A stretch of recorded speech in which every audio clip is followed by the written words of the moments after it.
ആലപ്പുഴ മാന്നാറിലെ യുവതിയുടെ കൊലപാതകത്തിൽ 3 പ്രതികളെ കോടതിയിൽ ഹാജരാക്കി. 3 പേരുടെയും അറസ്റ്റ് രേഖപ്പെടുത്തി. കലയുടെ ഭർത്താവ് അനിൽകുമാറാണ് ഒന്നാം പ്രതി. ഇയാളെ നാട്ടിലെത്തിക്കാനുള്ള നടപടികൾ പോലീസ് തുടങ്ങി. മനീഷ് മഹിപാൽ ചേരുന്നുണ്ട് കൂടുതൽ വിശദാംശങ്ങളുമായി ചെങ്ങന്നൂർ കോടതിയിൽ നിന്ന്. മനീഷ്, ഇനിയുള്ള കോടതി നടപടികൾ എങ്ങനെയായിരിക്കും? ഇപ്പോൾ ലഭിക്കുന്ന പുതിയ വിവരങ്ങൾ എന്തൊക്കെയാണ്? കീർത്തന നിലവിൽ 3 പ്രതികളെ, 2ാം പ്രതി ജിനു, 3ാം പ്രതി സോമരാജൻ, 4ാം പ്രതി പ്രമോദ്, ഈ 3 പ്രതികളെയും വൈദ്യപരിശോധനയ്ക്ക് ശേഷം ചെങ്ങന്നൂർ ജില്ലാ ആശുപത്രിയിലെ വൈദ്യപരിശോധനയ്ക്ക് ശേഷം ചെങ്ങന്നൂർ കോടതിയിൽ ഹാജരാക്കിയിട്ടുണ്ട്. സെക്കൻഡ് ക്ലാസ് 1ാം ക്ലാസ് മജിസ്ട്രേറ്റ് കോടതിയിലാണ് നിലവിൽ ഇവരെ കൊണ്ടുവന്നിട്ടുള്ളത്. കോടതി നടപടികളൊക്കെ തന്നെ തുടങ്ങി വരുന്നതേ ഉള്ളൂ എന്നുള്ള വിവരമാണ് നമുക്ക് ലഭ്യമായിട്ടുള്ളത്. ഈ കേസിൽ ഇന്ന് രാവിലെയാണ് പോലീസ് ഇവരുടെ അറസ്റ്റ് രേഖപ്പെടുത്തിയിട്ടുള്ളത്. അതിനുശേഷം ഇന്ന് വിശദമായിട്ടുള്ള റിമാൻഡ് റിപ്പോർട്ട് തയ്യാറാക്കി അങ്ങനെ കോടതിയിൽ വരുന്നു. ഈ കേസുമായി ബന്ധപ്പെട്ട് സാധാരണ ഒരു കേസ് അല്ലാത്തത് കൊണ്ട് തന്നെ പോലീസിന് വിവരശേഖരണം മറ്റ് കാര്യങ്ങളൊക്കെ തന്നെ കോടതിയിൽ സമർപ്പിക്കുക എന്നുള്ളത് നിസ്സാരമായിട്ടുള്ള ഒരു കാര്യമല്ല. അതുകൊണ്ട് തന്നെ അത്തരത്തിലുള്ള തയ്യാറെടുപ്പുകൾ നേരത്തെ തന്നെ പോലീസ് നടത്തിയിരുന്നു.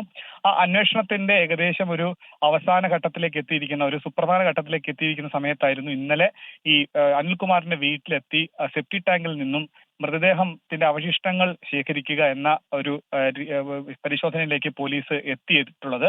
ഈ കേസിൽ ഇനി പ്രധാനപ്പെട്ട പ്രതി, അതായത് കൊലപാതകത്തിൽ 4 പേർക്ക് പങ്കുണ്ടെങ്കിലും ഈ കൊലപാതകം നടത്തിയിരിക്കുന്നത് 1ാം പ്രതി, അതായത് കലയുടെ ഭർത്താവ് അനിൽകുമാർ മാത്രമാണെന്നാണ് പോലീസിന്റെ നിഗമനം. മറ്റുള്ള പ്രതികൾക്ക് കൂടി കൊലപാതക കുറ്റം ചുമത്തിയിട്ടുണ്ടെങ്കിലും ഇയാളാണ് പ്രധാന പ്രതി എന്നാണ് പോലീസിന്റെ നിഗമനം. അതുകൊണ്ട് തന്നെ ഈ വ്യക്തിയെ, ഈ പ്രതിയെ നാട്ടിലെത്തിക്കാനുള്ള നീക്കം പോലീസ് നടത്തുന്നുണ്ട്. ഇവർക്ക് നിലവിൽ ഇവരെ ഇന്ന് തെളിവെടുപ്പിന് എവിടെയും കൊണ്ടുപോയില്ല. പകരം ഫോറൻസിക് വിദഗ്ധരും മറ്റു ഉദ്യോഗസ്ഥരും അനിൽകുമാറിന്റെ വീട്ടിലെത്തിയാണ് മറ്റ് പരിശോധനകളൊക്കെ തന്നെ നടത്തിയത്. ഇനി ഇവരെ റിമാൻഡ് ചെയ്യുന്ന നടപടികളിലേക്ക് പോലീസ് ആവശ്യപ്പെട്ട് റിമാൻഡ് ചെയ്യണം. ഇവരെ ഒരു കാരണവശാലും ഇവർക്ക് ജാമ്യം കൊടുക്കാൻ പാടില്ല എന്ന് കോടതിയിൽ പോലീസ് ആവശ്യപ്പെടും. കോടതിയാണ് അതിൽ തീരുമാനം പറയുന്നത്.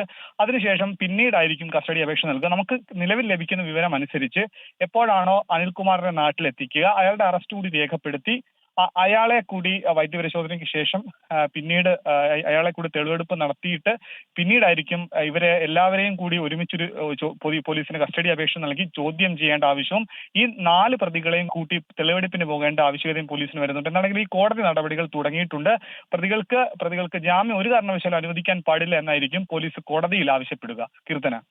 അതേസമയം മാന്നാറിലെ യുവതിയുടെ കൊലപാതകത്തിൽ ഒന്നും പറയാനില്ലെന്ന 3ാം പ്രതി സോമരാജൻ ചെങ്ങന്നൂർ ജില്ലാ ആശുപത്രിയിലെ വൈദ്യപരിശോധനയ്ക്ക് ശേഷമായിരുന്നു പ്രതികരണം. കുറ്റം ചെയ്തിട്ടുണ്ടോ എന്ന ചോദ്യത്തിന് പ്രതികളായ ജിനുവും പ്രമോദും മൗനം പാലിച്ചു.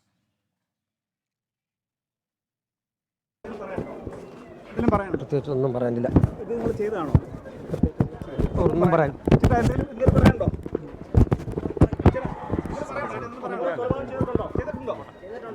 പറയാനുണ്ടോ?